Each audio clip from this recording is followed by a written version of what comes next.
clase ya se van reintegrando sus compañeros, porque no podemos acumular excesivo retraso, porque si no terminan ustedes no se sabe a qué hora, ¿no?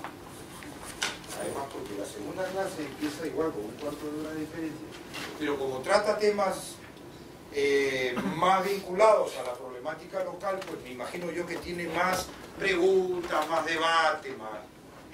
es un poco más movida al final, ¿no?, que la mía, o la del profesor de Salamanca, que sea. Bueno, yo, por tercera vez estoy aquí, ¿no? 2 clases del profesor Palomeque, 3 yo, 3 el profesor Álvarez de la Rosa, ¿no? Luego estará el profesor Canesa, por los invitados. Y cerrará el profesor Adrián Curti. Puede cerrar la puerta, sin perjuicio de que puedan ir entrando los alumnos.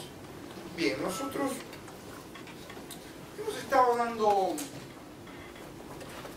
girando en torno a la problemática vinculada con las transformaciones de las formas de organización empresarial, del trabajo en la empresa, y vamos a entrar ya al ámbito propiamente de la problemática interna. Y para ello hemos elegido este primer bloque de temas, que tienen que ver con cuestiones económicas, que tiene una primera parte que correrá a mi cargo, vinculada con el tratamiento general, ¿no?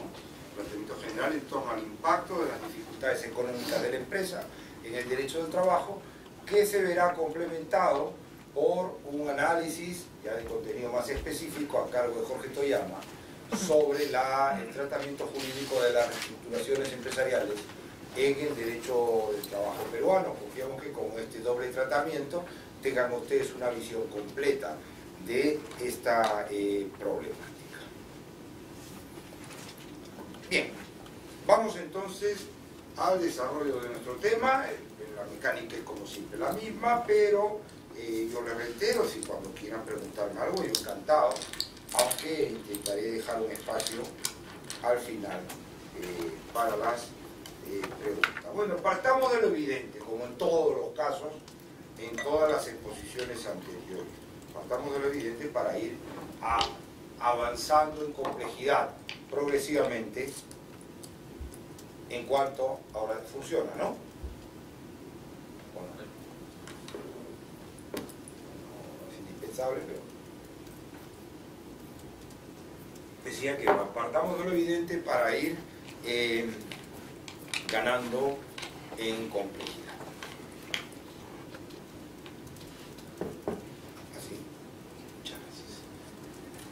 Bueno, lo evidente en este caso es que el contrato de trabajo pues, es un contrato de ejecución continuada, de tracto sucesivo, cuyo cumplimiento, por tanto, se prolonga a lo largo del tiempo, mientras no existan circunstancias que impidan esa continuidad. La vocación del contrato de trabajo es durar, porque esa es su esencia, y porque ese es un valor, además, positivo para la sociedad, en la medida en que el sistema económico se basa en que la mayoría de personas obtienen los ingresos de los cuales viven ellos y sus familias de la celebración de un contrato de trabajo. Pero claro, en una economía de mercado, como es aquella en la que se desenvuelve el Perú, el presupuesto, y España y la mayor parte de países, pues el presupuesto, Corea del Norte no, pero la mayor parte de países sí, el presupuesto de la continuidad en una economía de mercado, decía, del contrato de trabajo, pues está constituido por el mantenimiento de la fuente que le da origen, es decir, la persistencia de la necesidad empresarial que el contrato de trabajo atiende. O, pues dicho en otras palabras, el presupuesto de la continuidad del contrato de trabajo está representado por la viabilidad económica del proyecto empresarial. El contrato de trabajo solo es viable y solamente puede durar si el proyecto empresarial es viable. Esto es de sentido común, pero bueno, empecemos por ponerlo de manifiesto. Ahora bien, progresivamente, a partir de la crisis mundial, sobre todo la crisis del año 1929, la crisis mundial que se abre en el 29 y no se cierra hasta el 45, todo esto del siglo pasado, hasta después de la Segunda Guerra Mundial.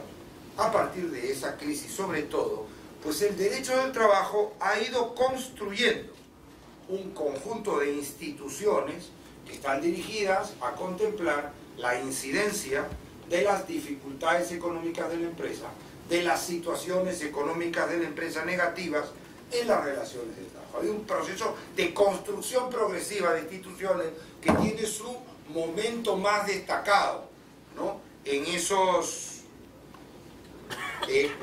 14, 15, 16 años. Bueno, un proceso de construcción de instituciones que ha estado guiado por la necesidad de tratar, o por el propósito, y aquí está el alma de la cuestión, de la intención de atender de forma tendencialmente equilibrada. El equilibrio absoluto no es siempre posible, ni se alcanza necesariamente, pero la idea es tender a una regulación equilibrada, una regulación que equilibre, dos principios que en principio son contradictorios. Contradictorios en el sentido siguiente, que la satisfacción absoluta de uno de estos principios conlleva ineludiblemente el sacrificio del otro. O sea que no es posible satisfacerlos plenamente por separado, de manera absoluta. Hay que intentar en la medida de lo posible, equilibrarlos y mediante concesiones recíprocas. Por un lado, evidentemente, en el tratamiento de las dificultades económicas de la empresa, en su incidencia en las relaciones de trabajo. De un lado, claro, el principio de eficacia económica, sin el cual pues, el contrato de trabajo no tiene sentido, y libertad de gestión empresarial, darle al empresario herramientas para que gestione la empresa, y en este caso, este tipo de situaciones. Pero del otro lado, tener en cuenta también el principio de tutela de la posición jurídica de los trabajadores, y además de garantía del principio de estabilidad en el empleo, que se encuentra normalmente garantizado también al máximo nivel normativo, igual que la libertad de empresa, a través de la protección constitucional o la proclamación constitucional del derecho al trabajo. De lo que se ha tratado en este caso es de buscar una regulación que intente equilibrar estos principios, partiendo de que ellos, como les he dicho, son ambos de carácter fundamental, por lo general tutelados en el nivel constitucional a través de la libertad de empresa, como les he dicho, y el derecho al trabajo. Por lo que no sería aceptable, en principio, el sacrificio absoluto de ninguno de los dos, ni el sacrificio absoluto de la libertad de empresa para garantizar el contrato de trabajo, la vigencia del contrato de trabajo y la estabilidad, ni el sacrificio absoluto de el derecho al trabajo y el principio de estabilidad en aras de una libertad absoluta de gestión empresarial. Aquí la proclamación constitucional de ambos principios exige un tratamiento que intente equilibrar ambas posiciones. Bien, y claro, aquí tienen su origen instituciones ya rancias del derecho del trabajo, ¿no? Ya más de 80 años algunas de ellas, como pues el jus variante empresarial, que permite adaptar las funciones, modificarlas, las normas sobre movilidad funcional, sobre movilidad geográfica, o es decir, cambios en el lugar de trabajo individuales o colectivos, las normas sobre modificaciones de condiciones laborales en función de necesidades de otros tipos económicas, los supuestos de suspensión del contrato de trabajo, buscan evitar que el contrato se extinga cuando la causa que impide su ejecución no es permanente, y finalmente de despido individual y de despido colectivo por razones económicas, o en general por razones vinculadas con el funcionamiento de la empresa, que son económicas y bueno, también técnicas, organizativas y de producción. Todas estas son instituciones que buscan o permiten al empleador modificar, suspender o extinguir los contratos de trabajo cuando se produzca un cambio en las circunstancias que altere el equilibrio económico originario del contrato, ¿no? Una mayor onerosidad sobrevenida o incluso una pérdida, una reducción de la utilidad económica del contrato de trabajo, del lucro inicial que se había previsto. Pues son instituciones que dan poderes a los empleadores para modificar, suspender o extinguir el contrato de trabajo en estos casos, pero que a la vez están rodeadas desde su origen de un conjunto de garantías. Miren que digo primero los poderes que se conceden y luego las garantías, o los poderes que se reconocen, de modificación, suspensión y extinción de los contratos de trabajo, ¿no? Y las garantías de las cuales se rodean estas instituciones son diversas, pues por ejemplo la más elemental o la más importante de todas, la de causalidad,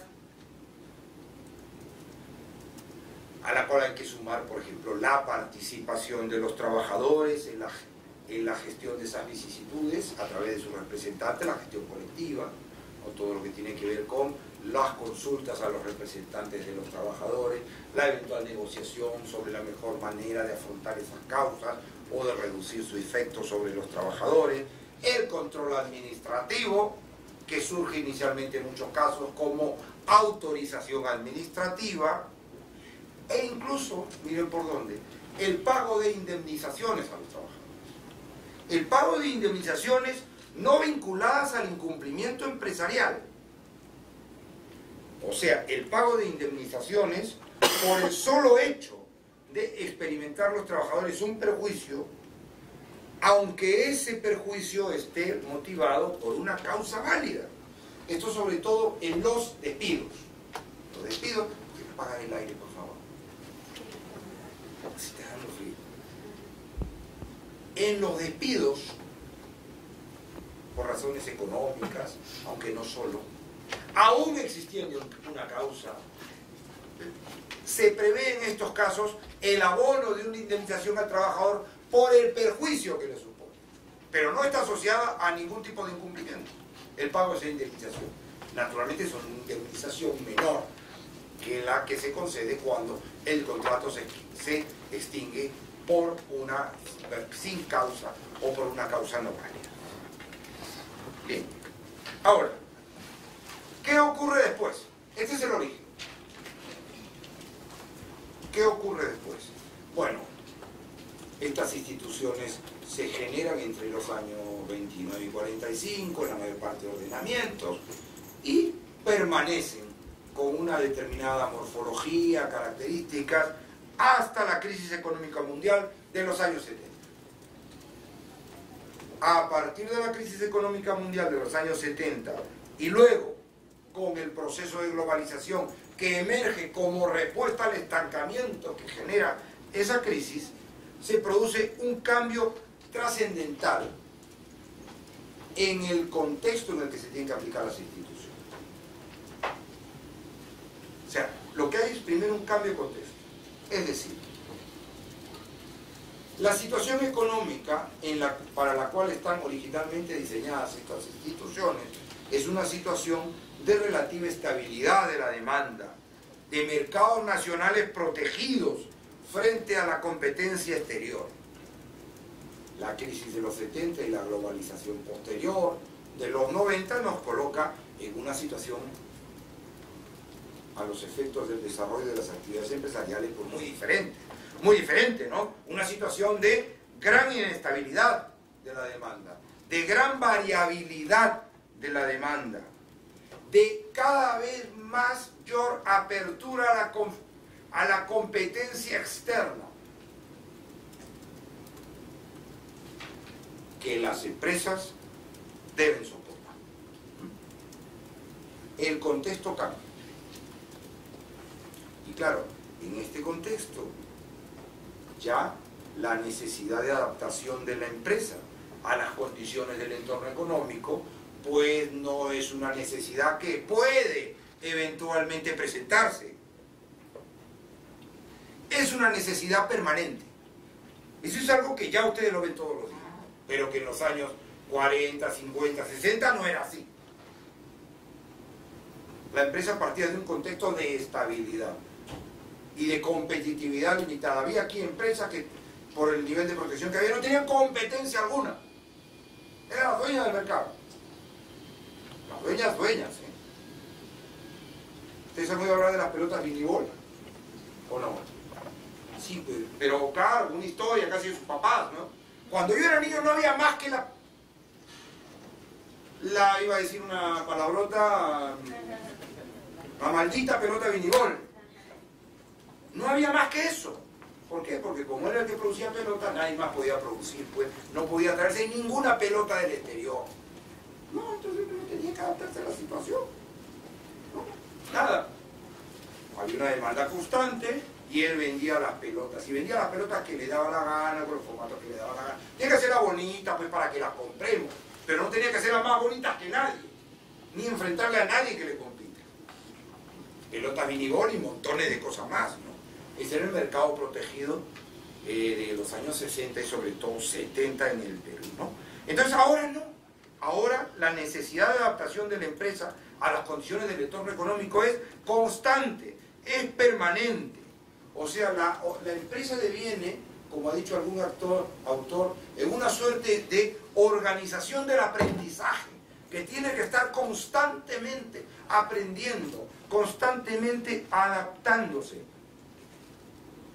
La empresa es una entidad cuya supervivencia depende de su capacidad, no solo de responder a las necesidades del entorno económico, sino de responder mejor que sus competidores, más rápido que sus competidores a las exigencias del mercado.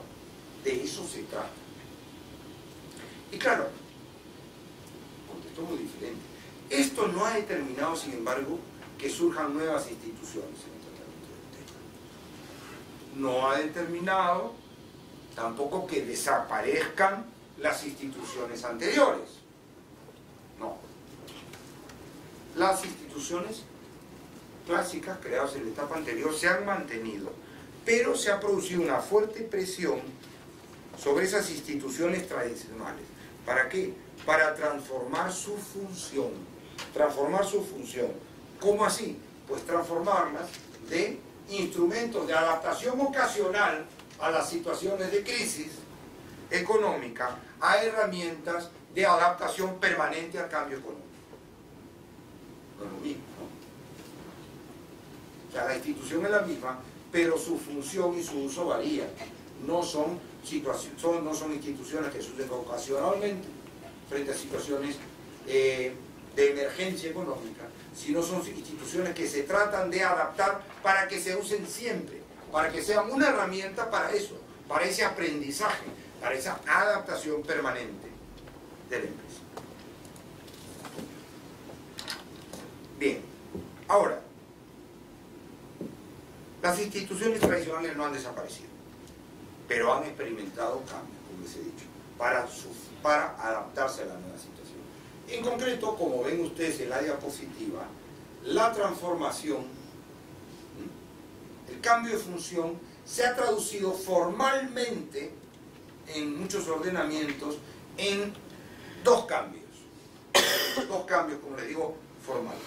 Primero, lo que podemos llamar una reducción o disminución del garantismo legal, dirigido a flexibilizar el empleo de estas instituciones, hacerlo menos rígido y además aumentar los márgenes de decisión del empleador.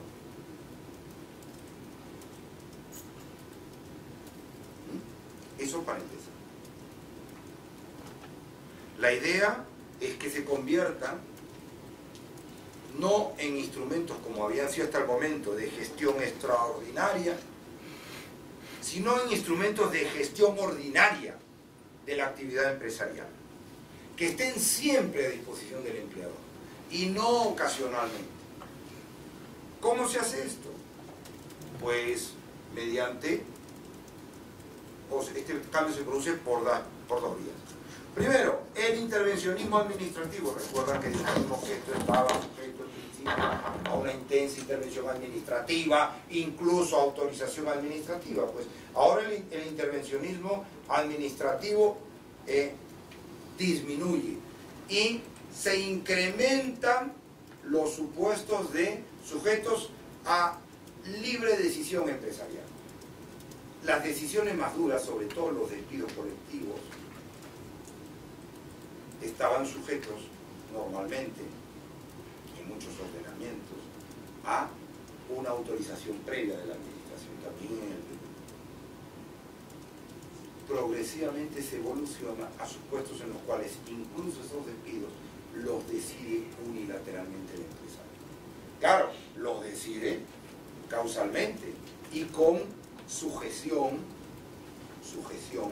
a un control judicial posterior, naturalmente, no estamos hablando de eso. Pero no se producen esas situaciones, oye, que se Morabeco, vamos a hablar de Morabeco, no.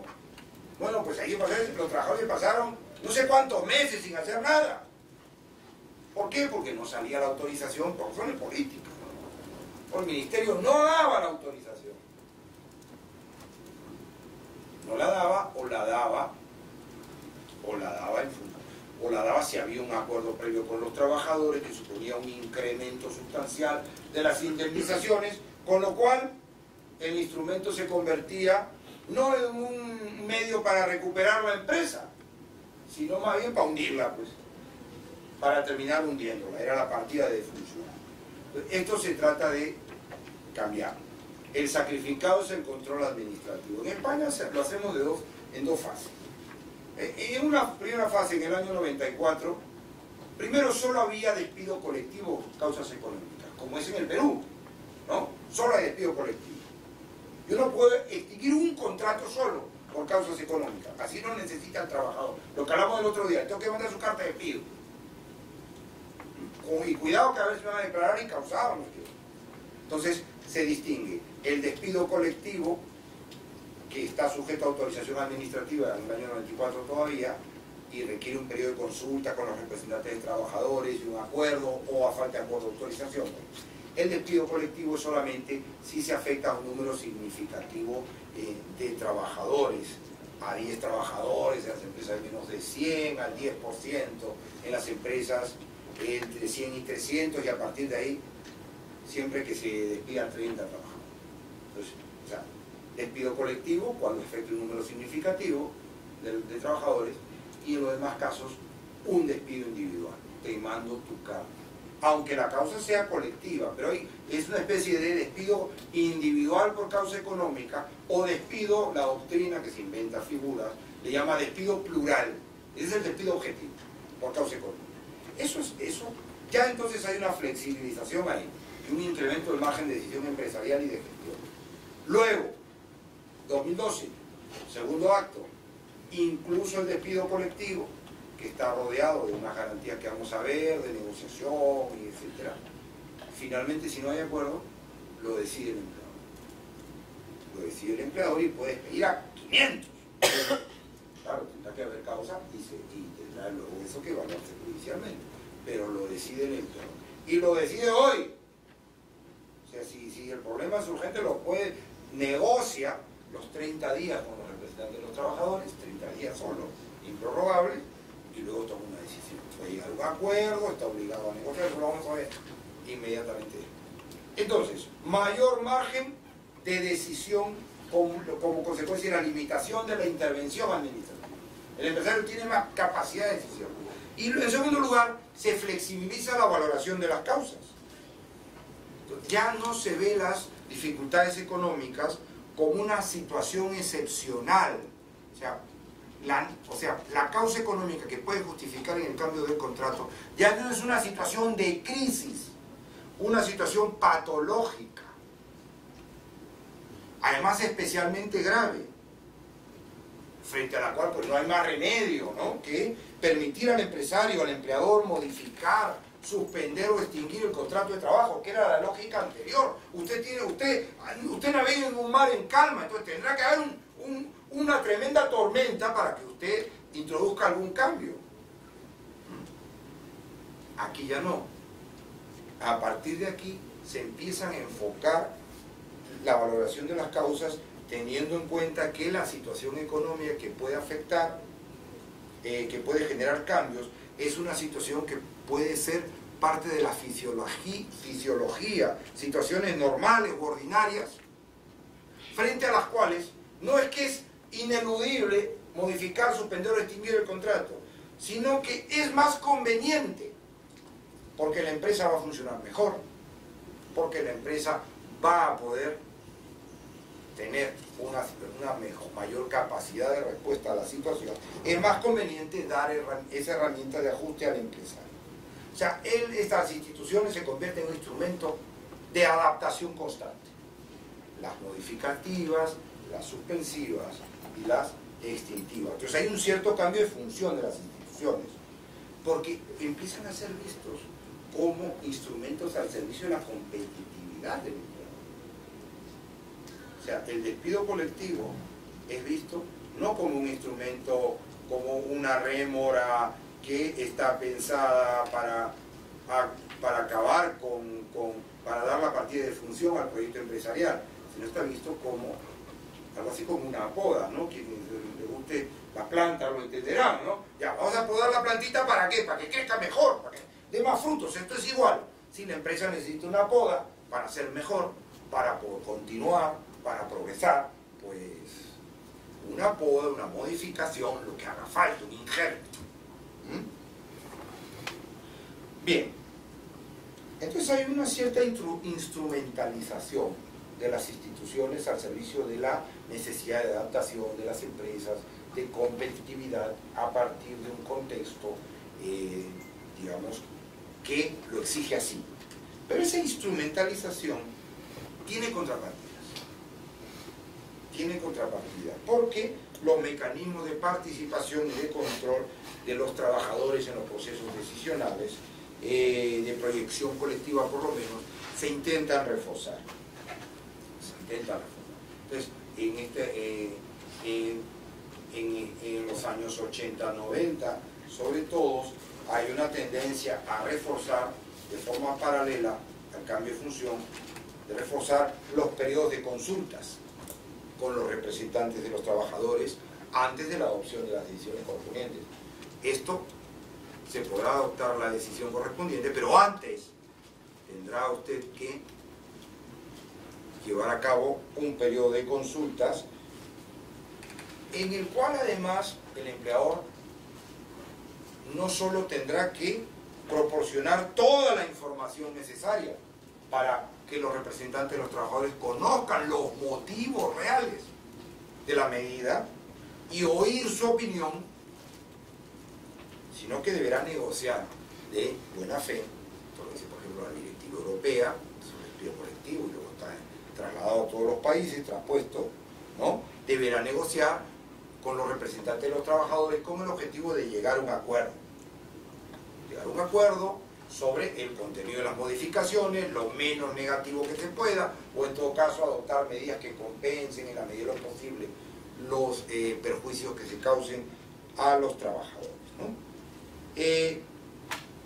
Entonces hay un reforzamiento de la participación, más poder empresarial de decisión, menos intervencionismo administrativo como compensación, más participación, aunque es una participación finalmente débil, porque claro, finalmente no impide que el empleador, que se produzca la medida si no hay acuerdo, o sea, no se exige acuerdo, no es codeterminación esto, sino que si finalmente no hay acuerdo con los representantes de los trabajadores, bien en la primera etapa la autoridad administrativa decide y en la segunda incluso decide el empleado, ¿no? Lo que se trata es otra cosa, legitimar la decisión por el procedimiento, que digamos la decisión es legítima porque la causa se ha demostrado, se ha expuesto, se ha dialogado, se ha intentado negociar. Y además, esto compromete a los trabajadores con la gestión, ¿no?, del proceso de adaptación, genera compromiso en ellos, vinculación, socializa una cultura, digamos, empresarial común, ¿no?, de que los problemas que tiene la empresa son problemas comunes y que debemos discutir conjuntamente, ¿no?, cuál es la mejor manera de afrontarlos, siendo la mejor solución la de la cuota.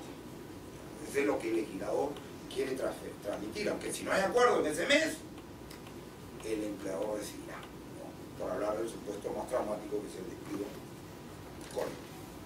Ahora, ¿cuál es el resultado final de todo este proceso, ¿no?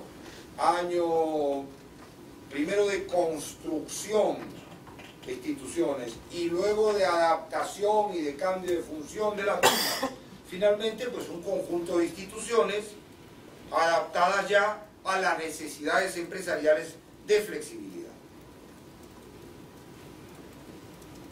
Conjunto de instituciones empresariales adaptadas a las necesidades de flexibilidad que terminan por transformar al contrato de trabajo pues, en un vínculo sumamente dúctil, sumamente flexible, cuya estabilidad puede verse o puede ceder siempre que sea necesario o que existan necesidades económicas de la empresa que lo justifiquen mediante medidas de distinto tipo y que en todo caso se valoran no necesariamente desde la imposibilidad, sino desde la perspectiva de la mejora, desde la perspectiva del fomento de la competitividad. Y claro, los instrumentos aquí son muy distintos, muy diversos, de muy distinta naturaleza, son bastantes, no es solo el despido. Ni siquiera el despido es el más importante, ni debería ser el más importante. Mecanismos, para empezar, de carácter novatorio, ¿no? Que permiten modificar las condiciones laborales originarias. Eso para empezar. Un cambio en la situación económica o una necesidad económica determinada puede generar pues, diversos cambios en las condiciones laborales, para lo cual están instituciones pues, como el jus variandi, como la movilidad funcional. En España el procedimiento de modificación sustancial de condiciones de trabajo. Algo así está en la ley de productividad y competitividad laboral, pero a mí no me consta que se use. Pero de existir, el empleador por motivos razonables me parece que es. No sé si tú, Carla, lo recuerdas, pero puede introducir cambios en las condiciones laborales. Existe también, ¿no? Los traslados individuales o colectivos, que pueden estar motivados por razones económicas también. Los desplazamientos temporales de trabajadores. Estos son cambios, son instituciones novatorias. Al lado de eso están las instituciones suspensivas, que permiten al empleador suspender temporalmente los contratos de trabajo por un motivo económico que no sea permanente y que tenga un impacto suficiente como para poner entre paréntesis un tiempo la prestación laboral, o las reducciones temporales de jornada por motivos económicos. O sea, la única opción no tiene por qué ser que nadie trabaje 2 semanas. Pudiera ser que en esa semana, en ese mes, todos trabajen mediodía, por ejemplo. E incluso instituciones pues, de carácter extintivo, ¿no? Que permitan al empleador dar por terminado un contrato de trabajo o un conjunto, ya vimos que esto puede ser individual o colectivo, por motivos de este tipo, ¿no? En España, como les he dicho, el despido objetivo plural, individual o plural, por causa económica, que es el artículo 52C del Estatuto, y el despido colectivo, el artículo 51, en el caso de España, como les digo, pero bueno, el equivalente del ordenamiento, el que se trate incluido el peruano, que por lo menos con despido colectivo, si cuenta, si no, ¿de qué va a hablar Toyama? Bueno, si podemos hablar de cualquier tema, algo nos dicen, ¿no? Seguro, pero este tema tiene su entidad, ¿no? En el Perú también. Bueno, ahora, solo un comentario más. Estos procesos, estos mecanismos, se pueden activar de forma independiente en el curso de una situación normal, ordinaria, pero también, claro, en el marco de procedimientos de quiebra del columpio, ¿no? Naturalmente, cuando la situación económica sea una situación económica de singular gravedad, o sea, supuestos pues, de insolvencia empresarial, ¿no? Aquí la declaración de quiebra o concurso, yo me imagino que en el Perú es igual, pues no tiene por qué extinguir ni suspender necesariamente las actividades empresariales y por tanto el contrato de trabajo. pero por lo menos en España determina que la gestión de la empresa pase a una administración concursal y que todas estas medidas modificativas, innovatorias, suspensivas o extintivas tengan que adoptarse en el marco del procedimiento judicial, que en España se llama procedimiento concursal, ¿no? Y además contando con autorización judicial. O sea, ya no decide ni el empleador ni la administración concursal, sino que lo decide el juez.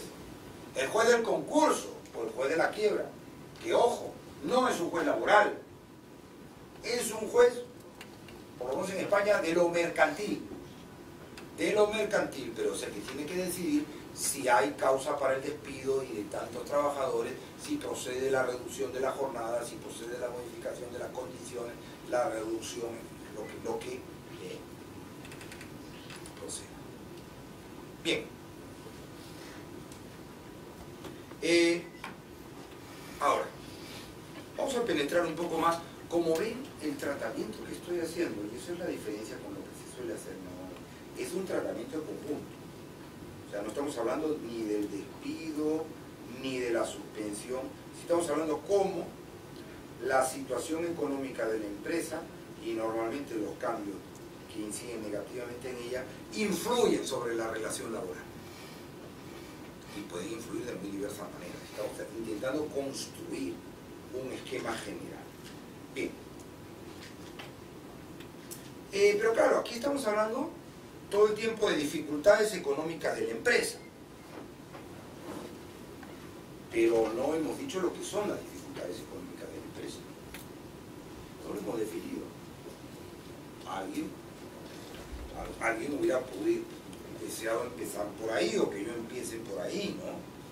Pero lo que pasa es que no lo he hecho a propósito, porque en realidad no existe un concepto único, un concepto objetivo, un concepto unívoco de dificultad económica o causa económica o situación económica negativa. No existe ni debe existir. Las normas hablan normalmente, a la hora de regular las instituciones, de razones o motivos o causas económicas, sin mayor precisión. Lo verán ustedes si van al Estatuto Español, por lo menos, lo verán que lo trata en el 41, que estuvimos esperando la comunidad, no podíamos más, claro. Verán el artículo 41 de causa económica, el artículo 40 también, el artículo 47, 51, 52, todos hablan de causas económicas, pero no las llegan a definir. Si acaso el del despido colectivo dice un poquito más, en el caso español. Pero ¿saben cómo define para el despido colectivo la causa económica la ley española? Pues habla de una situación económica negativa, marcada por pérdidas actuales o previstas, o una disminución de ingresos o ventas por 3 trimestres consecutivos. Una definición absolutamente genérica, salvo lo de los 3 trimestres, para la disminución de ingresos o ventas, que no es el único supuesto, ¿no? Pérdidas actuales, pérdidas previstas, una situación económica negativa. Y estamos hablando del supuesto más radical, ¿no? Del despido de al menos el 10% de los trabajadores de la empresa. Ni aún así el legislador se arriesga a darnos una definición clara, precisa, que diga, esto es con precisión, esto entra y no, esto no entra. Recurre a referencias generales. ¿Por qué? ¿Por qué no se nos da una definición que acabe con la incertidumbre? Esa es una obsesión de los abogados, ¿no? Acabar con las incertidumbres. Que es en realidad una obsesión infundada, porque los abogados vivimos de las incertidumbres. Vivimos precisamente de eso, de las dificultades, vivimos de la necesidad de adaptar normas generales a situaciones concretas, pero partiendo de que las normas nunca pueden prever los casos. El día que todo esté resuelto no se necesitarán los abogados. El día que las normas regulen todas las situaciones, no hay ninguna duda, cosa que es imposible, no los abogados. La incertidumbre a mí nunca me ha preocupado, ni les tiene que preocupar a ustedes. Primero porque viven de eso, pero segundo, porque es normal, porque la vida es compleja y no se puede atrapar en una norma. Bueno, volviendo entonces, ¿por qué?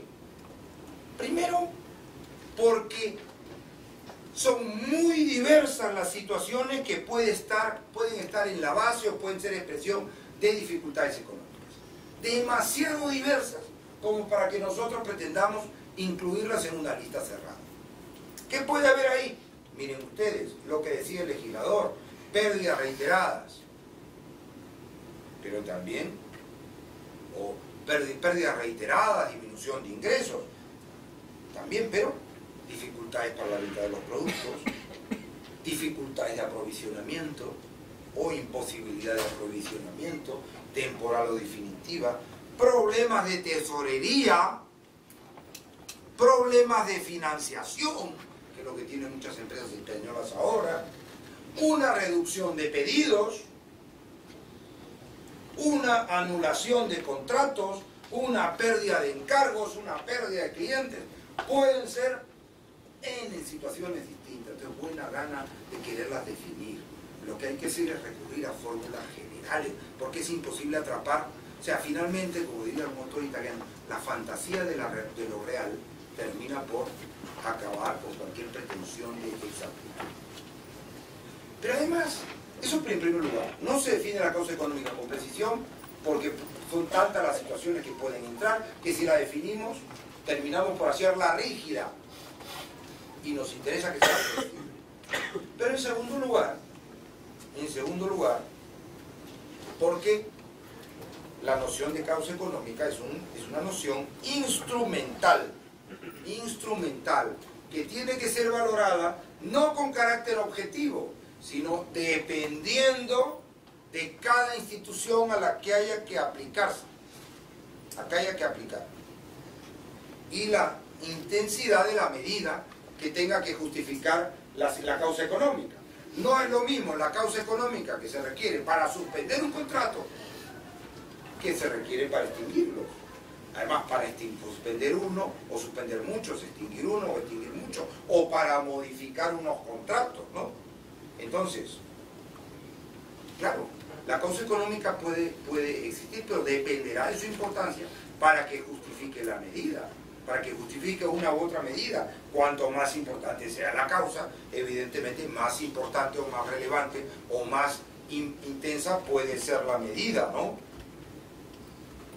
O al revés, cuanto más relevante sea la medida, cuantitativamente afecte a más personas y cualitativamente afecte más al contrato de trabajo, porque lo modifica más, lo suspende o incluso lo termina por extinguir, cuanto más relevante sea la medida que se quiere imponer, más intensa tiene que ser la causa, más intensa tiene que ser la situación de desequilibrio económico. Entonces, no podemos definirla, tampoco por eso, porque ha de ser valorada en relación a lo que yo quiero hacer. Además, eso por un lado, hay que tener en cuenta otra cosa, que aquí lo decisivo no es la situación económica en sí misma. La situación económica es el punto de partida. La clave es la aptitud de esa situación económica para justificar la medida que el empleador quiere introducir. O sea, la situación está ahí, es la que es. La cuestión es, esa medida, esa situación es capaz de justificar una modificación del contrato, una suspensión o una extinción del mismo. Esa es la cuestión. Por tanto, no solo se trata de valorar la existencia de la situación económica negativa, se trata de ver adecuación entre esa situación y la medida que se quiere implementar y ver si esa medida es idónea para enfrentar esa situación económica. De eso se trata. O sea, no es que no, como tengo pérdidas, he hecho a 50, oiga. Echando a 50 usted va a conseguir mejorar. Va el proyecto empresarial a salir adelante. Hay relación, hay una proporción entre esos 50. ¿Por qué no 50 y no? ¿Por qué 50 y no 5? Y no 5.000. Esa es la cuestión, ¿no? Eso es una cuestión. No solo valorar la existencia de la causa, sino valorar la idoneidad de la causa para justificar la medida y la actitud de la medida para a su vez contribuir a la superación de esa situación de claro, que es una valoración compleja de realizar, evidentemente, ¿no? Porque hay que llevar a cabo un juicio, no un juicio exacto, matemático, pero es un juicio de razonabilidad, un juicio de razonabilidad. La medida es razonable en el sentido de que es una medida que razonablemente puede conducir ese resultado desde la óptica de la buena gestión empresarial, puede ser útil para superar el estado de necesidad o de dificultad o no. Guarda proporción la situación económica. Unas pequeñas pérdidas un mes pueden justificar una extinción colectiva de un número muy relevante de contratos, necesariamente. Bueno, si yo tengo muchos contratos en eso es porque quiero reorganizar la empresa, no porque tengo una situación pues salir una causa organizativa, ¿no? Bien, en todo caso, aunque abierto, aunque indeterminado, pues finalmente el concepto de causa o dificultad económica es así un concepto jurídico. No solo es un concepto económico, es un concepto jurídico que tiene un significado susceptible de ser interpretado y ser concretado judicialmente. Se puede aprehender jurídicamente y se puede valorar por los tribunales en relación con cada institución a la que se aplique. Por tanto, el control judicial, que es cada vez más importante, en estos casos porque la intervención administrativa va disminuyendo y el empleador va teniendo la posibilidad de tomar decisiones, es un control de fondo. Debe ser un control de fondo. Claro, un control de fondo de razonabilidad, evidentemente, no de necesidad, de razonabilidad y de proporcionalidad, pero debe ser un control de fondo, no solo un control formal. O sea, cuando estemos ante un despido colectivo no se trata, o una modificación de condiciones, no se trata solamente de ver si el empleador cumplió con el periodo de consultas, si entregó la documentación a los trabajadores, si notificó adecuadamente. Claro, los jueces no son tontos, y si encuentran algún problema formal ya está, ¿no? Pues mejor, si le encuentro el defecto formal, no, los jueces suelen razonar así, ¿no? Si le encuentro el defecto formal ya no tengo que entrar a valorar el fondo de la cuestión. Normalmente, en muchos casos la razón así. Pero que el empleador sea libre de tomar la decisión y que nadie lo pueda valorar, siempre y cuando haya cumplido con los requisitos formales de la extinción, pues no es algo compatible con un sistema constitucional basado en la garantía no solo de la libertad de empresa, sino del derecho al trabajo. Sino que debe jugar, volvemos a lo mismo al principio, debe razonarse con esa doble variable. Bien, ahora, mecanismos, digamos, novatorios, mecanismos suspensivos y mecanismos extintivos, ¿no? Varían de un ordenamiento a otro en su nombre, pero su lógica es más o menos similar. Pero claro, estos no son, ustedes saben, los únicos instrumentos capaces de ser utilizados para afrontar las situaciones de dificultad económica desde el punto de vista laboral.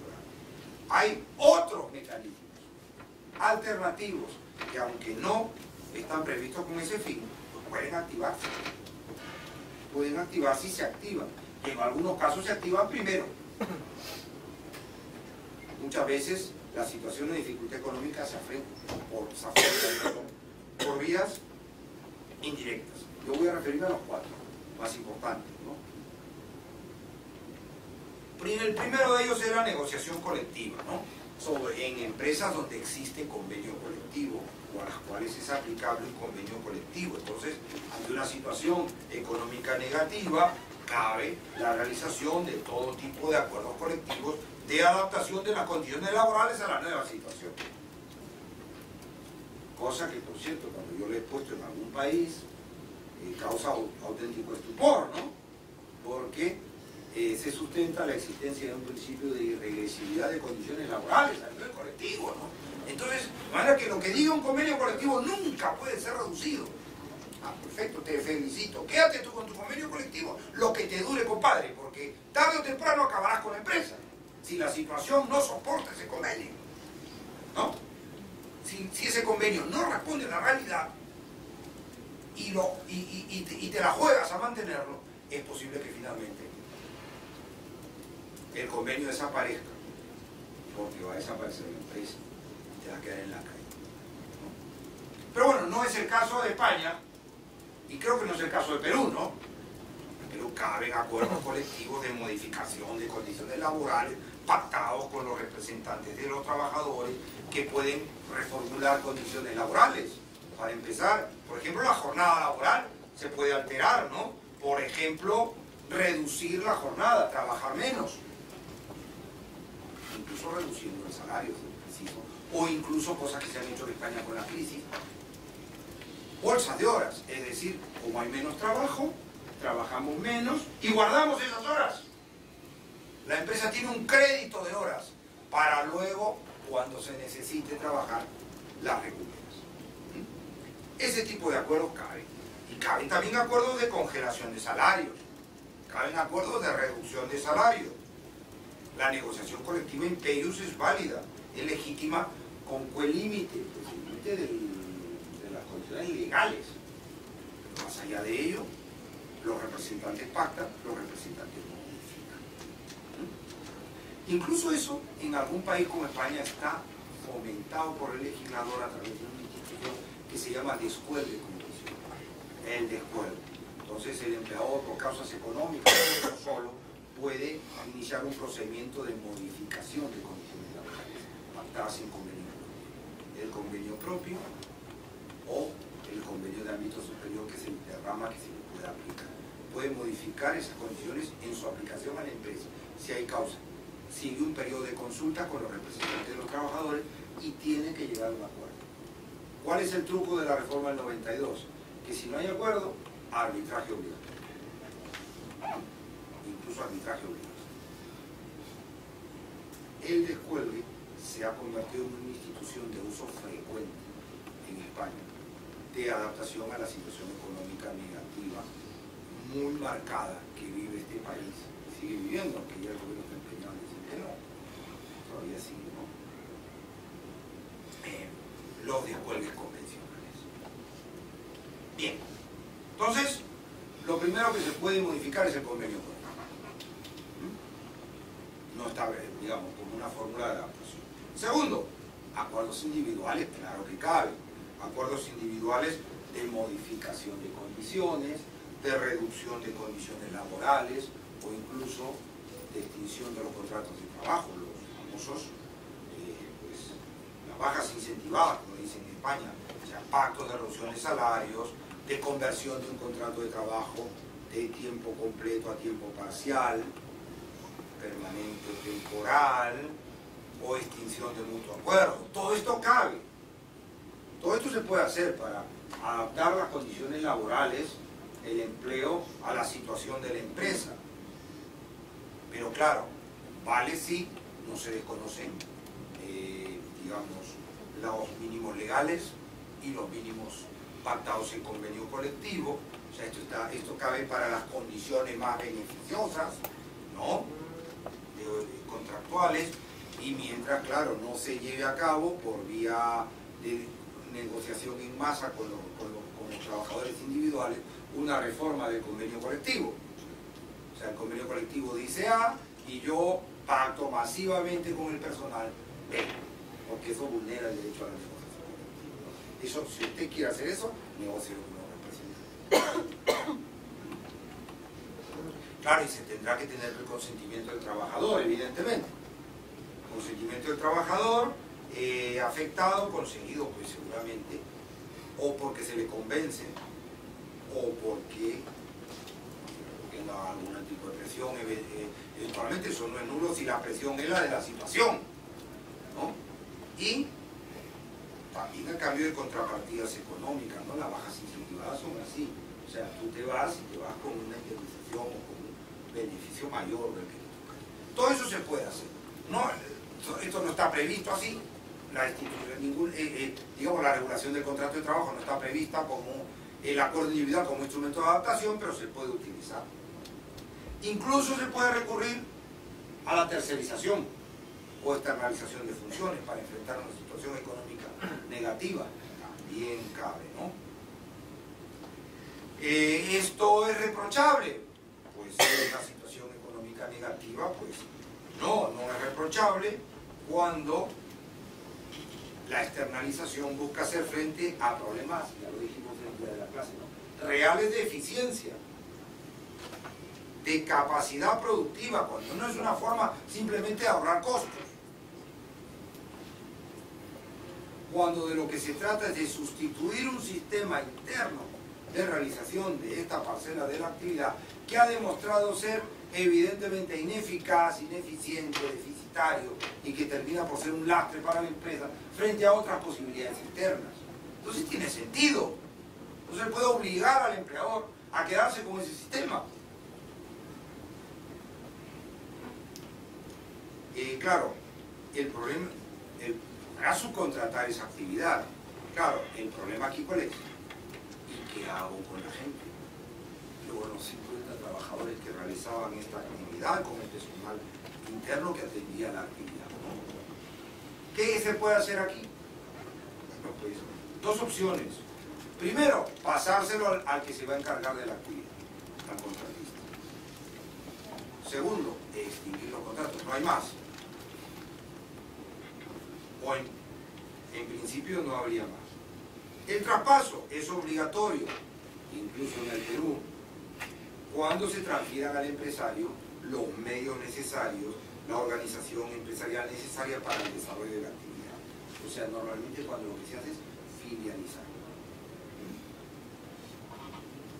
Entonces, normalmente las legislaciones de garantía de la estabilidad en el empleo obligan al nuevo titular a asumir al personal de la actividad que le ha sido transferida, lo cual pues no tiene que afectar sus condiciones laborales, pasan con sus condiciones, aunque luego terminarán por adaptarse a la situación de la nueva empresa a la que han sido transferidas.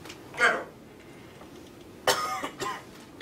¿qué ocurre si yo no he filializado o no he transferido los elementos necesarios para el desarrollo de la actividad a un tercero, sino que solo es contratado? Bueno, pues ahí el personal permanece en la empresa, ¿no? Permanece en la empresa, debería permanecer esos trabajadores, ¿no? Pues aquí cabe, evidentemente, reorganizar la actividad, absorber ese personal en otras para realización de otras tareas, evidentemente. Eso se puede hacer. Cae también las bajas incentivadas. Si, bueno, como hemos externalizado esto, pues te ofrecemos estas condiciones de retiro para que firmes tu dimisión, la extinción de tu contrato, ¿no? Tu finiquito, como se dice en España. Y finalmente, ¿cabe o no cabe la extinción por causa económica? Cabe. Pero claro, cuando, como hemos visto, el sistema de gestión interna no es viable económicamente. Es manifiestamente ineficaz frente al otro, ¿no? Es ineficiente, inadecuado, es obsoleto, ya no se trabaja así, pues ya no nos queda más remedio. Y los trabajadores no tienen capacidad de adaptación, etc. Entonces, no queda más que extinguir el contrato de trabajo, ¿no? En este caso.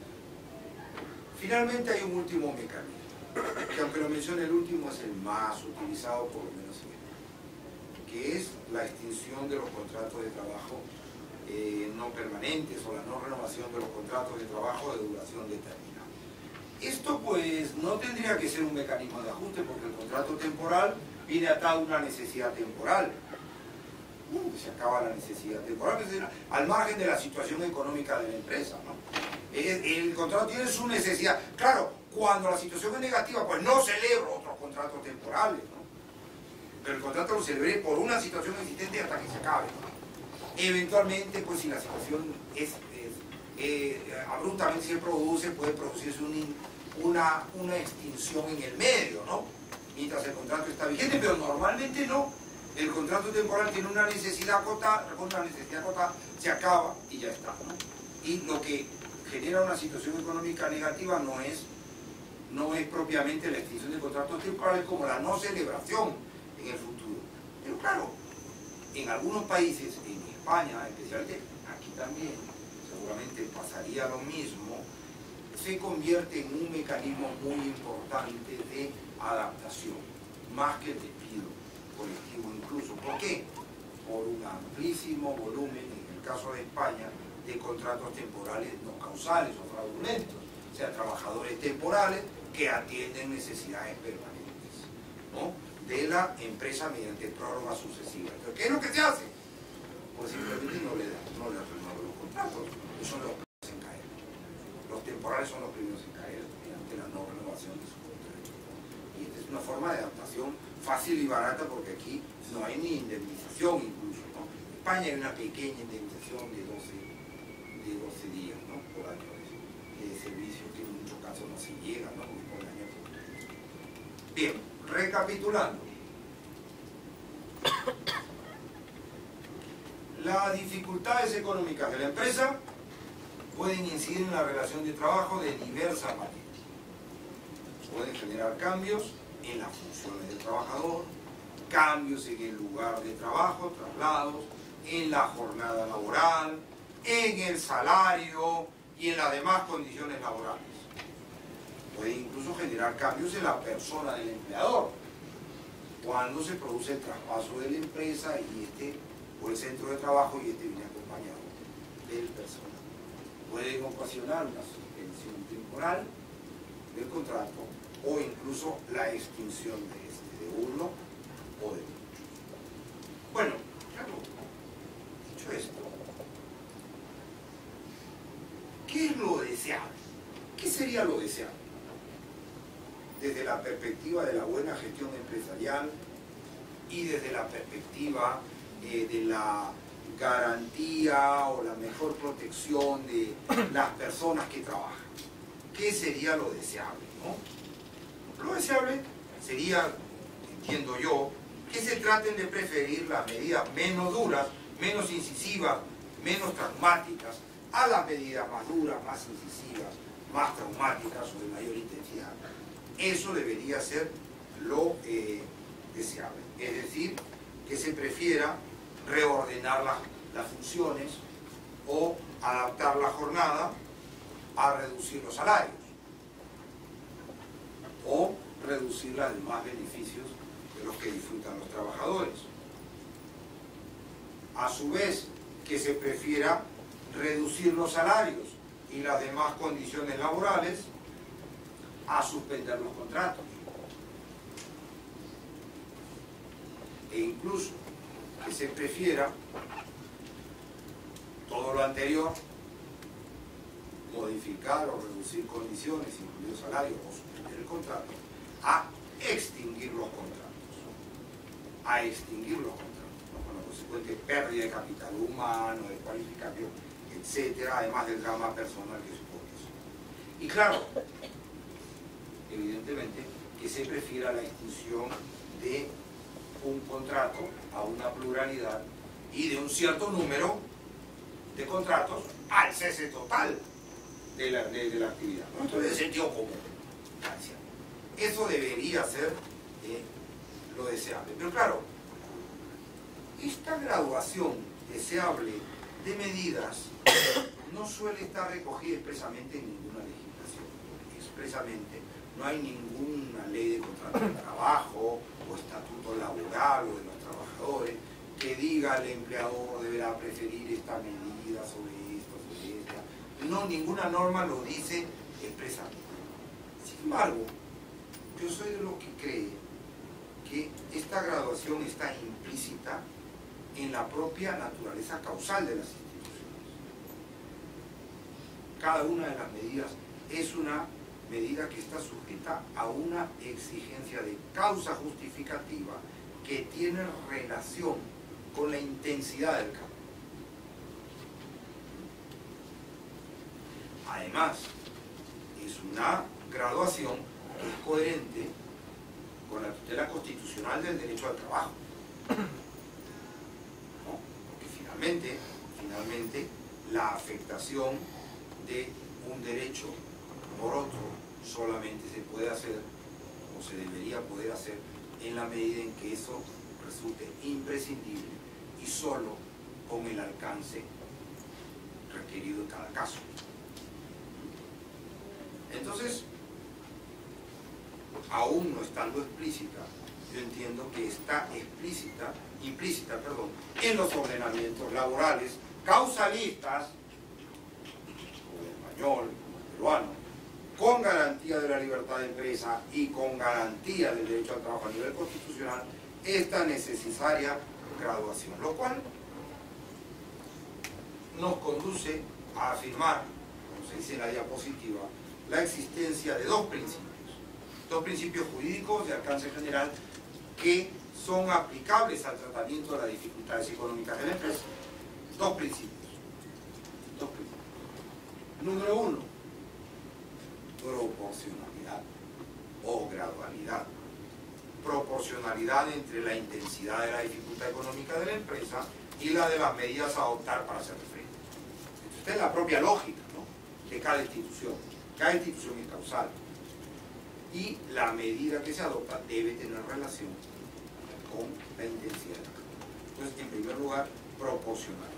Y en segundo lugar, lo que yo le llamo principio de última ratio, de acuerdo con el cual los despidos deben constituir el último recurso al que solo cabe recurrir si no es posible que den resultado razonablemente otras medidas menos drásticas. Si otras medidas menos drásticas fueran posibles, debería en principio el despido quedar aparcado. Claro, estos dos principios deberían guiar la gestión de la crisis empresarial por parte de los empresarios y deberían guiar la negociación de la crisis de las empresas o de la situación de dificultad por parte de las organizaciones sindicales y naturalmente deberían guiar la política legislativa sobre la materia. Pero claro, no siempre pasa así, no siempre nos encontramos ante esta lógica de gradualidad y esta lógica de última ratio. Hay países donde los empresarios no es que les guste despedir, pero son de despido fácil, de gatillo fácil, o sea que tienden a recurrir con mucha alegría al despido. El ejemplo es de España. Y hay otros, en cambio, donde los empresarios son sumamente conservadores a la hora de despedir, como ocurre en Alemania. Les voy a dar una cifra. Yo hago un discurso integrador de elementos sociológicos, económicos, etc., pero no suelo utilizar, no suelo servirme de datos estadísticos, este es el único. En el año 2009, el año de la crisis, en Alemania el Producto Interno Bruto cayó 5 puntos y el empleo cayó 1 décima. En España el PIB en ese año cayó 3.6%, o sea, menos, ¿no? Y sin embargo, el empleo se redujo en el 4.9, casi 5%. O sea, se perdió ese año más de 1,5%. Mientras que en Alemania se perdió el número de puestos de trabajo fue muy limitado. ¿Por qué? Porque los empresarios españoles optaron masivamente por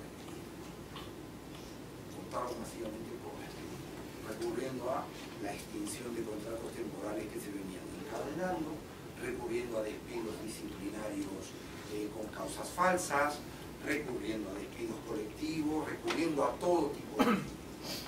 Mientras que en Alemania se optó por sistemas de reducción de jornada, pactada, de bolsa de horas, etcétera, para intentar a toda costa mantener el empleo de los trabajadores. Claro, ¿qué hay detrás de esto? Pues hay diferencia de mentalidad. También hay diferencias de estructura productiva. Claro, aquí, ojo, estarán pensando más de uno de ustedes, claro, en España el problema es que el empleo había crecido en la construcción y la construcción se desplomó. España construía viviendas, más viviendas que Alemania, Inglaterra e Italia juntas. Y de un momento a otro no pasó a no construir casi nada. Claro, pues es que iba a trabajar esa gente, ¿no? También hay que tener en cuenta ese elemento, una cuestión solamente de que a los empresarios españoles les guste despedir.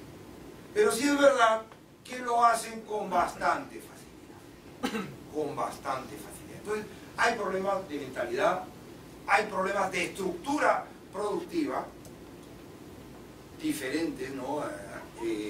Alemania es la China de Europa, ¿no? La China de Europa porque exporta y porque hace dumping social también. Ojo. Ustedes no lo creen. El modelo alemán es el modelo cómo arruino a mi vecino bajando las condiciones laborales. Y es lo que ahora quieren imponer a los demás países de Europa. Pero bueno, al margen de eso. Entonces, en países donde se prefiere mantener el empleo y países donde se deja caer el empleo. Entonces, razones como las que hemos visto, pero también hay causas jurídicas que tienen que ver cómo están reguladas las instituciones y que hay que tener en cuenta. Por ejemplo, si nosotros dificultamos las soluciones menos traumáticas, estamos favoreciendo las más traumáticas. Lo que les dije del convenio colectivo. Si nosotros no permitimos al empleador modificar ninguna condición laboral ante una situación de dificultad económica, ¿qué le queda? Votar a la gente, ¿no? Extinguir los contratos de trabajo. O sea, si petrificamos el contenido de los convenios colectivos, si hablamos del principio de irregresividad, si bloqueamos los descuelgues salariales, si dificultamos las modificaciones de las condiciones laborales, si dificultamos las suspensiones, estamos favoreciendo la extinción del contrato de trabajo. Por el contrario, hay que favorecer las soluciones intermedias, hay que facilitarlas, incluso hay que incentivarlas, hay que acompañarlas, que es lo que se hizo en Alemania, ¿no? En Alemania se adoptó un sistema que le llaman, yo no sé alemán, Kurzarbeit o suspensión colectiva bonificada, donde había apoyo económico a la empresa y a los trabajadores en cuanto a la no suspensión de no se consumían sus periodos con derecho a desempleo por el periodo en el que estaba suspendido su contrato, pese a que recibían prestaciones. Hubo toda una política legislativa de apoyar las suspensiones para que los empleadores no extingan. Entonces, la lógica debe ser esa, debería ser esa, ¿no? O sea, no petrificar el contenido del contrato, porque lo que es duro se parte, ¿no? Hacerlo flexible, dúctil. Y claro, si encima nosotros dificultamos las soluciones menos traumáticas, si nosotros dificultamos las soluciones menos traumáticas, abocamos a las traumáticas. Y además, si facilitamos encima las más traumáticas, desalentamos las más ligeras, como se ha hecho en España, que es de sentido común que no hay que hacer esto, ¿no?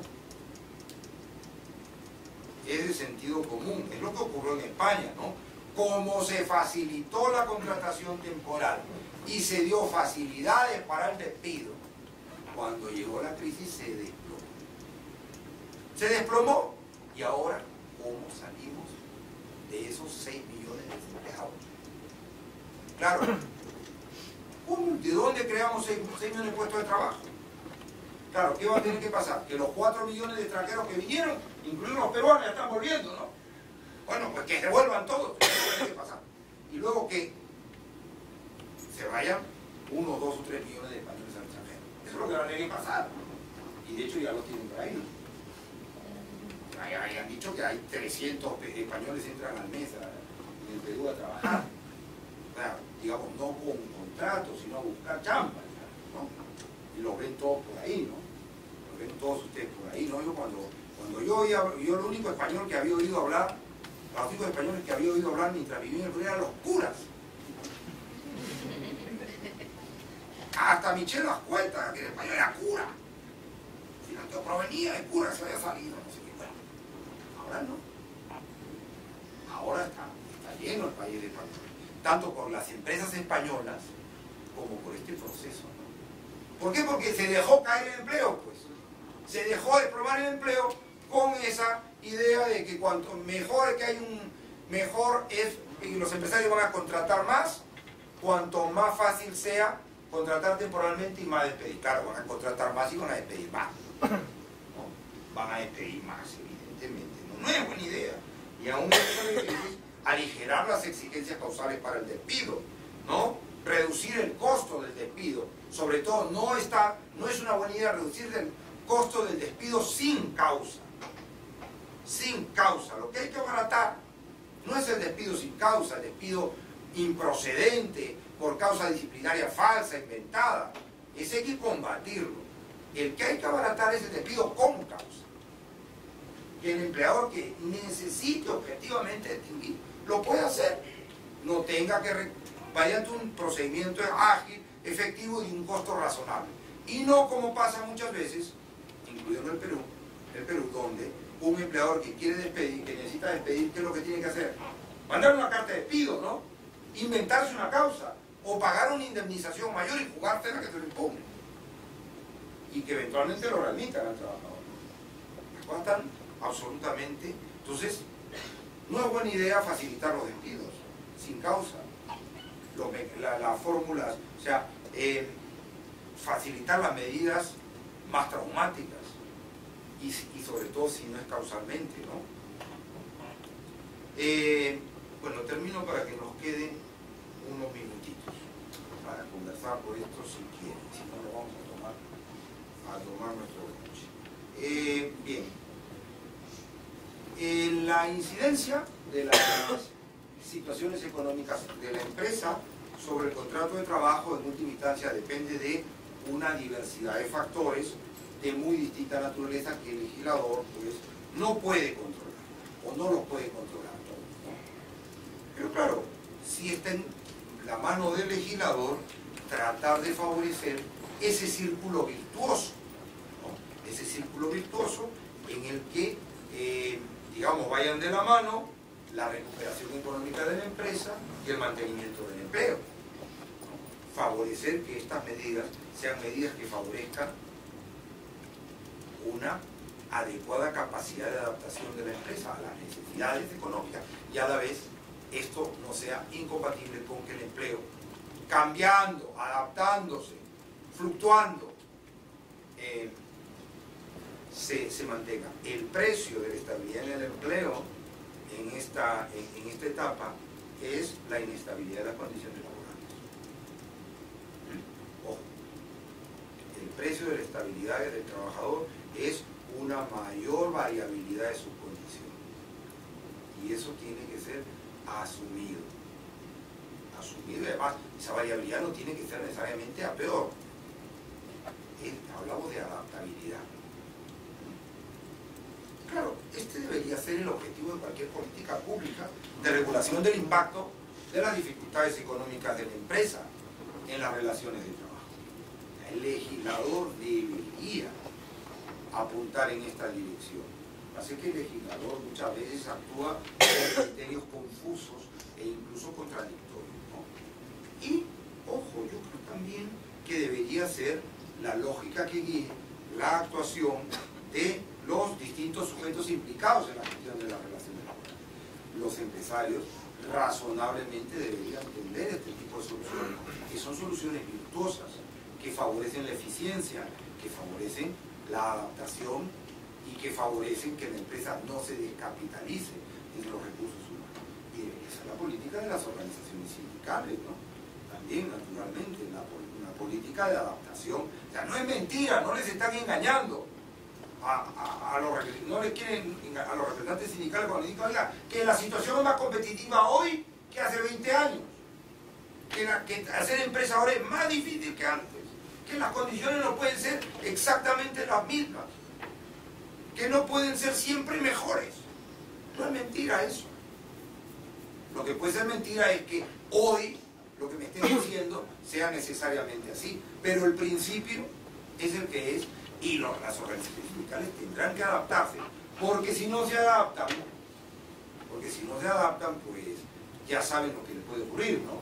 Que finalmente les pase por encima, no ya la historia, que decir mucho, ¿no? Sino les pase por encima la situación económica, ¿no? Terminen desbordadas y o bien desaparezcan o bien se conviertan en reductos de unos cuantos, ¿no?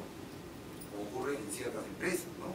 Incluso grandes, importantes, ¿no? Donde el sindicato existe, pero es un reducto de trabajadores de más de 50 años, todos varones, todos con una antigüedad de más de 20 años en la empresa, con una... no es ese el futuro, ¿no? No es ese el futuro. Entonces, interesa a todos integrarse en esta lógica, me parece. Bueno, pues tenemos unos minutitos. Si ustedes quieren comentar algo sobre este tratamiento, yo les agradezco la paciencia, ¿no? La paciencia en haberme seguido hasta el final. No era necesario si tenían algo que preguntar, pero a partir de aquí, pues tenemos, como les digo, unos minutos de terminar un poquito antes esta vez.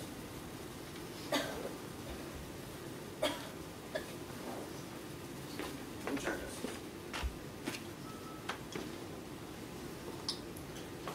Profesor, muchas gracias por la exposición. Yo quería saber su comentario sobre un caso que le voy a plantear, ¿no? El Tribunal Constitucional ha resuelto en algunas sentencias lo siguiente: hay algunas industrias extractivas, específicamente la pesca, donde es evidente que hay la actividad es intermitente. Hay periodos de producción, hay periodos de veda.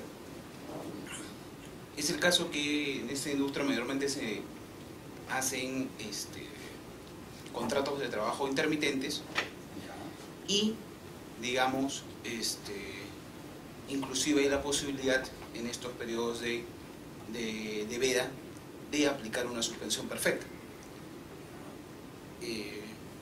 Algunos empresarios en estas épocas de veda lo que hacen es, bueno, mayormente un mantenimiento de las máquinas, un arreglo de las máquinas, una limpieza. Entonces, muchos de los sindicatos a lo largo de los años han ido diciendo, bueno, yo puedo hacer ese mantenimiento, yo puedo quedarme en la empresa y no hay necesidad de tercerizar. Entonces, no han utilizado la suspensión perfecta, que está arreglada, Lo que han pactado que el trabajador continúe y, bueno, saldrá de vacaciones en ese... Claro, saldrá de vacaciones. Así es. Y, bueno, trabaja un poco en ese periodo de veda, ¿no? Ya, porque no es la intensidad de la necesidad, no es la misma. Así es. La cosa es que el Tribunal Constitucional ha dicho, bueno, si tú no has utilizado la suspensión perfecta y no has enviado a los trabajadores a su casa, entonces has desnaturalizado la intermitencia y por lo tanto esos contratos son a plazo indeterminado. Y es evidente que ya convirtiéndolos a plazo indeterminado tratan a la industria como si fuera pues una industria permanente, ¿no? ¿Y qué le pasa a los trabajadores al final? Bueno, han pasado a ser fijos. Han pasado a ser fijos, ¿no? Y bueno, un poco que la reacción de la empresa ha sido, o puede ser, ¿no? En algunos casos mejor utilizamos la suspensión perfecta, entonces, ¿no? Yo creo que, como usted dice, hay algunas situaciones especiales donde hay que favorecer, digamos, algunas situaciones como la suspensión perfecta, así como la suspensión perfecta está ampliamente regulada acá porque dice darle vacaciones vencidas, e inclusive si se puede vacaciones adelantadas, y hay una especial protección porque, digamos, como tú sigues pagando el seguro, no se quedan sin desprotección al seguro en estos 4 o 5 meses que dura cada temporada, ¿no? Entonces, y de esos comentarios, hay varias sentencias ya del Tribunal Constitucional que dicen, no utiliza la suspensión perfecta, bueno, el trabajador es indeterminado, ¿no? Claro, no utiliza la suspensión perfecta. Claro, no conozco el caso, ¿no? Hay una frase que me gusta decir cuando planteo, pensando rápido. Estas cosas hay que pensarlas mucho, ¿no? Pero pensando rápido, como dicen los españoles, a bote pronto, ¿qué les puedo decir? No sé, digamos, no se ha utilizado la suspensión perfecta, pero ha habido una innovación, ¿no? Un acuerdo de alterar el contenido, ¿no? De la prestación para adaptarla a esa situación. No se ha mantenido la misma prestación, ¿no? Entonces yo no tendría tan claro de que aquí tenga que aplicarse necesariamente la desnaturalización, ¿no? Porque finalmente la causa de fondo que justifica la intermitencia existe, ¿no? Es real, nadie está engañando, ¿no? Eso es truco de abogado, ¿no? Es truco de abogado para ganar y para el cliente, pero yo no sé hasta qué punto eso debe ser una victoria, una gran victoria, o en el fondo una gran derrota, porque aboca a la suspensión perfecta, pero además aboca a la extinción de esos contratos, porque no hay trabajo en ese periodo, ¿no? O sea, finalmente, ¿qué sacamos con eso? ¿No? Podría yo decir, bueno, pues sí, en España por lo menos yo podría a partir de eso pues iniciar un procedimiento de despido colectivo, porque no tengo trabajo, o iniciar una suspensión del contrato, perfecta. Ya, esto es por tiempo indefinido, pero la suspensión, podría también recurrir a la suspensión del contrato. En fin, lo que no tiene sentido es que el contrato de trabajo y el ordenamiento no permite ni debe permitir, es que el contrato de trabajo sigue existiendo sin que haga trabajo. El caso de Morabeco, cuando Fulvito, todos los trabajadores, no, eso ni existe ni debe existir, es causa de pobreza, causa de ineficiencia, causa de... Y bueno, en fin, pero tendría que estudiarlo, ¿no? Para darle una opinión más elaborada, pero no creo que sea buena solución, ni siquiera para los trabajadores, ¿no? Ni siquiera para los trabajadores, no digo ya para la empresa, porque los trabajadores se juegan más en eso, ¿no? Se juegan su puesto.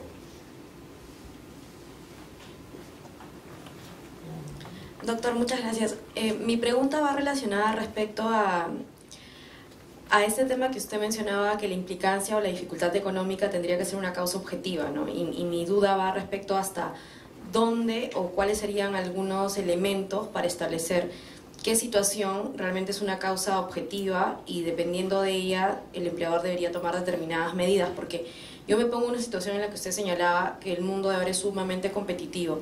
Entonces podría existir una empresa que simplemente no le hace negocio tener pues una rentabilidad, no sé, pues de 10 o de 12, ¿no? Cuando está acostumbrada a tener otra rentabilidad. O sea, yo digo, ¿hasta qué punto tendría que establecerse como obligación que el empleador mantenga un negocio que quizás ya no es atractivo y podría optar por irse o a otro sector o a otro país o por límites internos también, ¿no? Como una política quizás de headcount o temas relacionados al sector, a la actividad económica en la que está, ¿no? Entonces yo quería saber cómo se lidia o cuál es esta noción de causa objetiva, tendría que estar determinada por unos parámetros. Claro, el parámetro es el de la razonabilidad y la proporcionalidad, que no habría en ese caso, me parece, ¿no? No habría en ese caso. Lo que hay son razones de pura conveniencia, ¿no? Entonces usted si quiere cierra el negocio, pero aténgase a las consecuencias laborales que supone eso. Pero el ordenamiento no se lo va a justificar, el ordenamiento no lo entiende justificado, ¿no? Para que eso esté justificado, pues tendría usted que tener una dificultad en el desarrollo del negocio que no haga razonable la continuidad de ¿no? Que no es el caso, si a usted no le conviene, pues véndala, ¿no?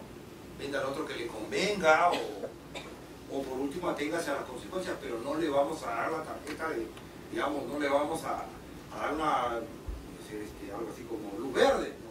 Tarjeta de luz verde porque ahí ni es razonable ni es proporcionado, ¿no? adoptar esa decisión cuando del otro lado hay intereses muy relevantes también, ¿no?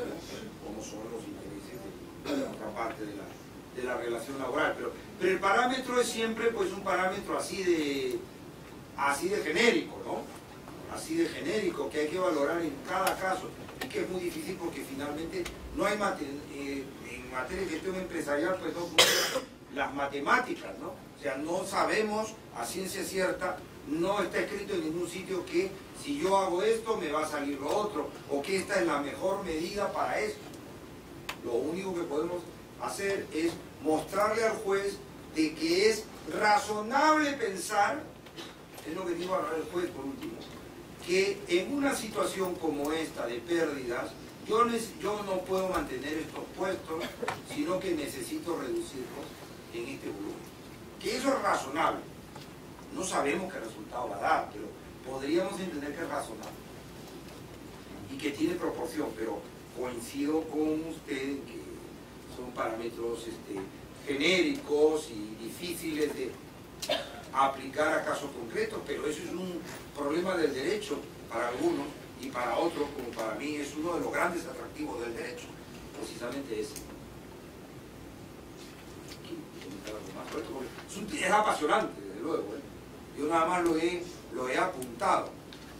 Es desde luego apasionante toda esta problemática. Bueno, son las 8. ¿Alguien quiere comentar algo más? Si no es así, pues vámonos a la pausa. Muchas gracias.